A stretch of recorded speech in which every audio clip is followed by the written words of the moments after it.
नमस्कार दोस्तों, आज के वीडियो में हम लोग रिप्लेस करेंगे रॉयल एनफील्ड क्लासिक का एक्सेलरेटर केबल। तो चलिए वीडियो शुरू करते हैं। पहले आपको एक स्क्रू ड्राइवर लेना है और इधर हैंडल बार के नीचे आना है और इस स्विच बॉक्स के नीचे एक स्क्रू रहेगा, ये स्क्रू आपको पूरा बाहर निकालना है। बाद में आपको बक्से के दूसरे साइड में आना है और इधर और एक स्क्रू रहेगा, वो भी आपको पूरा बाहर निकालना है। तो ये निकल गया मेरा स्क्रू पूरा बाहर। तो ये दोनों स्क्रूज निकालने के बाद आपका स्विच बॉक्स जो है वैसे खुल जाएगा। फिर आपको एक्सेलरेटर केबल जो है वो एक्सेलरेटर ग्रिप से अलग करना है, ऐसे स्लाइड करके बाहर निकाल के। फिर आपको फिर से स्विच बॉक्स के नीचे के साइड में आना है और इधर एक स्क्रू रहेगा जो एक्सेलरेटर केबल को होल्ड करके रहता है। अभी ये स्क्रू इधर स्लिप हो गया है, इसको बहुत ही मुश्किल है निकालने के लिए। अभी ये पार्ट जो है इसका मुझे रिप्लेसमेंट नहीं मिला है, तो वापस डालते समय याद रखेगा इस पार्ट का रिप्लेसमेंट आपको लाना पड़ेगा। अभी क्योंकि ये स्क्रू स्लिप हो गया है तो मुझे ये तोड़ के निकालना पड़ेगा। तो देखिए कैसे मैं इसको बक्से को डैमेज किए बिना तोड़ के बाहर निकालता हूँ। वो तो इसको मैंने स्क्रू ड्राइवर से प्राय करके ऐसे ऊपर करके रखा है ताकि मैं एक्सेलरेटर केबल को बक्से से अलग कर सकूं।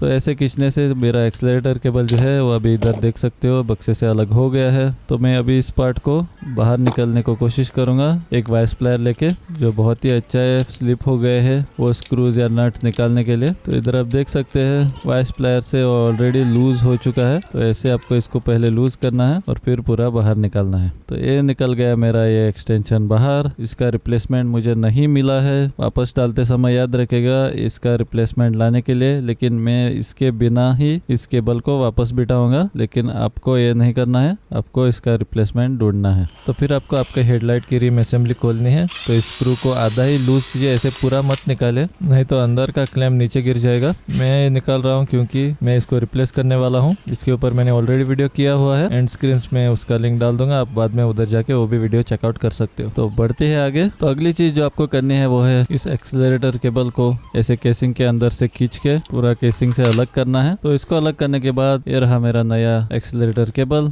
जिसको मुझे पड़े है 255 रुपीज। ये ओरिजिनल केबल है। तो अभी पहले जाते हैं केबल के दूसरे साइड में और अभी उधर से चालू करते हैं। तो अभी इधर आपको आना है सीट के नीचे, और इधर मेरा सीट निकाला हुआ है इसीलिए मैं आपको अच्छी तरह से दिखा सकता हूँ। तो सीट के नीचे आने के बाद पहले आपको ये दो बोल्ट निकालने हैं। तो एक 8 mm का सॉकेट लीजिए और ये दोनों बोल्ट को पूरे बाहर निकालिए। ये दोनों बोल्ट पूरे बाहर निकालने के बाद आपकी असेंबली जो है वो ऐसे चेसिस से अलग हो जाएगी। फिर आपको एक स्क्रू ड्राइवर लेना है और इसको 2 स्क्रूज रहेंगे, ये दोनों स्क्रूज आपको पूरे अभी बाहर निकालने हैं। तो ये निकल गए मेरे दोनों स्क्रूज बाहर। अभी ये दोनों स्क्रूज पूरे बाहर निकालने के बाद अब आपको ये केबल जो है वो इस असेंबली से पूरा अलग करना है। तो पहले आपको ये केबल ऐसे 90 डिग्रीज एंगल पे लाना है और फिर बाहर खींचना है। तो ये हो गया मेरा केबल असेंबली से अलग। तो इसमें मैं अभी डायरेक्टली नया वाला केबल जो है वो अभी डालूंगा। तो जैसे आपने पुराना केबल निकाला था वैसे ही आपको नया केबल अंदर डालना है और फिर एक लाइन में लाना है। तो उसको एक लाइन में लाने के बाद आपको पुराने वाले केबल पे से ये वाला पार्ट निकालना है। तो एक 10 नंबर पाना लीजिए और ये नट को लूज कीजिए। अभी इसके ऊपर 2 नट रहेंगे, ये दूसरा नट आपको पूरा लूज करके बाहर निकालना है और फिर आपका ये पार्ट ऐसे स्लाइड किया तो आराम से बाहर निकलेगा। अब इसको आपको नए वाले केबल के ऊपर लगाना है। तो नए वाले केबल के ऊपर लगाने के लिए आपको ये ऊपर का नट जो है वैसे पूरा बाहर निकालना है। फिर ये पार्ट को स्लाइड इन करना है और फिर ये नट को वापस लगाना है। इस नट को वापस लगाने के बाद अभी इस पार्ट के ऊपर 2 होल्स रहेंगे, वो दोनों होल्स को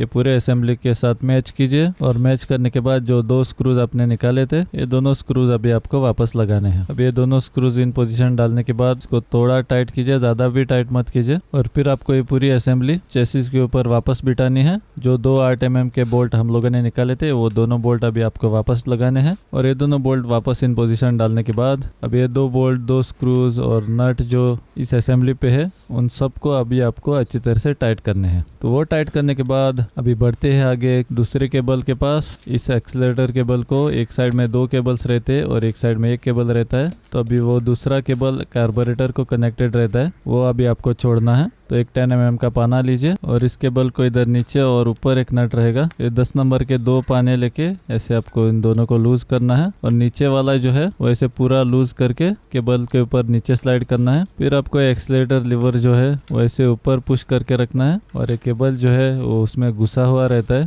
उसे आपको ऐसे आराम से बाहर निकालना है। अभी उसको बाहर निकालने के बाद अभी इस केबल के ऊपर और एक नट भी रहता है, इसको आप ऐसे खींचा तो बाहर नहीं निकाल सकोगे। तो वो दूसरा नट जो इस रॉड के पीछे है उसको अभी लूज करके आपको पूरा बाहर निकालना है। बाहर मतलब वो केबल के ऊपर ही रहेगा, लेकिन थ्रेडेड पार्ट के ऊपर नहीं रहेगा। उसको पूरा बाहर निकालने के बाद ऊपर से आपको केबल ऐसे खींचना है, और ऐसे खींचने से आपका पुराना वाला केबल कार्बोरेटर से अलग हो जाएगा। अब मैं इधर लगाऊंगा मैं मेरा नया केबल। तो नए केबल के ऊपर जो 2 नट है उसको पहले पूरे लूज करके नीचे स्लाइड करने हैं, फिर इस केबल को इस ग्रूव के अंदर डालना है। इधर आप देख सकते हो मैंने थोड़ा कैमरा पोजीशन चेंज किया है। तो एक नट ऊपर रहना चाहिए जो आपको बाद में टाइट करने को मिलना चाहिए, और 2 नट जो है वो नीचे के साइड में रहने चाहिए। तो ऐसे केबल को पोजीशन में डालने के बाद वो दोनों नट को फिर ऐसे घुमा के थ्रेडेड पार्ट के ऊपर लाके ऐसे घुमा के अच्छी तरह से आपको टाइट करने हैं। और वो दोनों नट पोजीशन में आने के बाद आपको आपका केबल जो है वो ऐसे नीचे खींचना है, और उस बेयर केबल को अब वो कार्बोरेटर के ऊपर एक्सीलेटर लेवर है उसको ऐसे ऊपर खींच के रख के उसमें नया केबल घुसाना है। तो इधर देखिए कैसे मैं इधर घुसाता हूँ वो। तो इसको ऐसे पोजीशन में डालने के बाद चेक कीजिए अगर ये ठीक से अंदर गया है तो इधर मेरा आप देख सकते हो थोड़ा ट्विस्ट हो गया जैसा है, मतलब ठीक से नहीं बैठा है। तो इसको मैं ऐसे स्क्रू ड्राइवर लेके पहले ठीक करूंगा। इसको अगर आप ठीक से नहीं बिठाओगे तो आपका केबल जल्दी खराब हो सकता है, तो उसको ठीक कीजिए। और वो ऐसे ठीक से पोजीशन में आने के बाद ये तीनों नट जो है वो अभी आपको अच्छी तरह से टाइट करने हैं। तो वो सब टाइट करने के बाद अगली जरूरी चीज जो आपको करनी है वो है ये केबल को आपको खींच के देखना है। अगर स्मूथली ये खींच रहा है तो ये खींचा तो कार्बोरेटर के ऊपर जो लीवर है वो अच्छी तरह से पुल होना चाहिए, और जो चेसिस के ऊपर असेंबली बिठाई है वो भी अच्छी तरह से मूव होनी चाहिए। तो इसका मतलब है आपका इधर का कनेक्शन ठीक से हो गया है। फिर आपको आपका केबल जो है वो वायर हार्नेस जहाँ से भी गुजरता है उधर से अच्छी तरह से घुसाना है फ्यूल टैंक के नीचे से। तो इधर आप देख सकते हैं इस केबल की जगह ये है गुजरने की। तो इस साइड से लाके आपको इसको हेडलाइट केसिंग में घुसाना है, और हेडलाइट केसिंग में से बाहर निकालने के बाद